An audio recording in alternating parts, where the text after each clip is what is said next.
The most successful U.S. Navy carriers of the post-war era all belong to a class named in honor of World War II's most successful admiral, Chester W. Nimitz. The class's lead ship, commissioned in 1975, bears the fleet admiral's name. The Nimitz-class aircraft carriers were, at the time, the largest warships ever constructed. Although superseded by the new Ford class, the 10 Nimitz carriers will continue to form the bulk of the Navy's carrier force for the next 20 to 30 years. Many project a half a century or more. The story of the Nimitz carriers goes back to the mid-1960s. The U.S. Navy was in the process of spreading nuclear propulsion across the fleet, from submarines to cruisers, and had just commissioned the first nuclear-powered aircraft carrier, Enterprise, in 1961. As older carriers were retired, the Navy had to decide whether to switch over to nuclear power for future ships. Secretary of Defense Robert McNamara was ultimately convinced to proceed with nuclear power on the grounds that nuclear carriers had lower operating costs over their service lifetimes.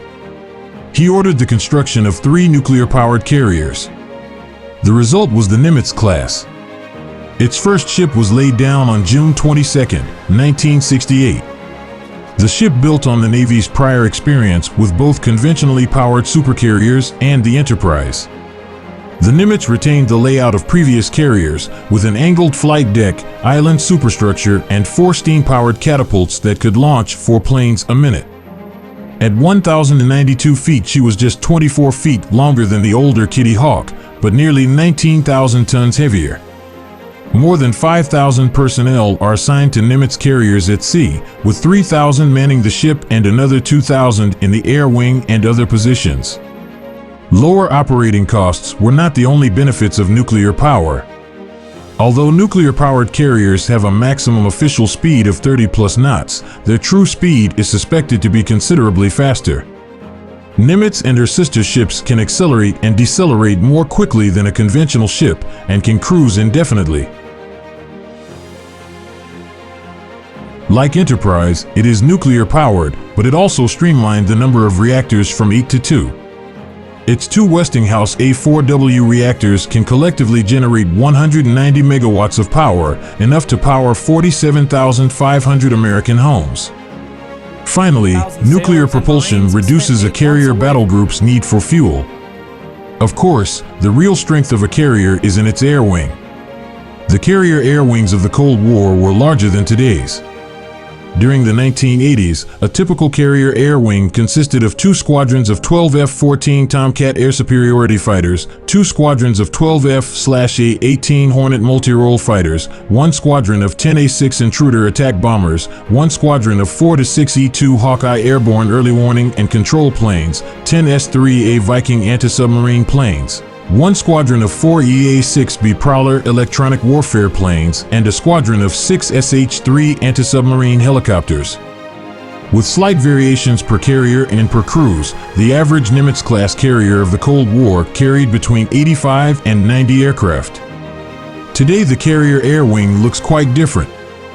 The venerable F-14 Tomcat aged out and was replaced by the F divided by a -18E divided by F Super Hornet. The A-6 Intruder was retired without a replacement when the A-12 Avenger carrier stealth bomber was canceled in 1991.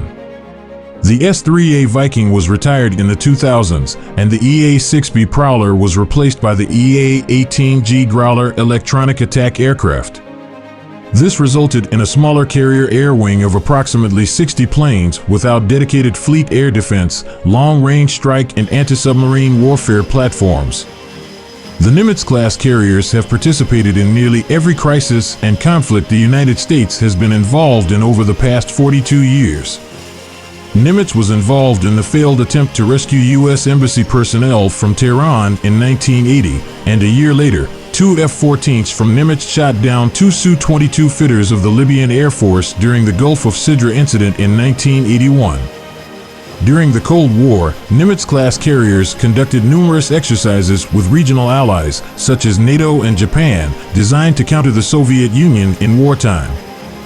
During Operation Desert Storm, the Nimitz-class carrier Theodore Roosevelt participated in air operations against Iraq. In 1999, Theodore Roosevelt again participated in the NATO bombing of Yugoslavia.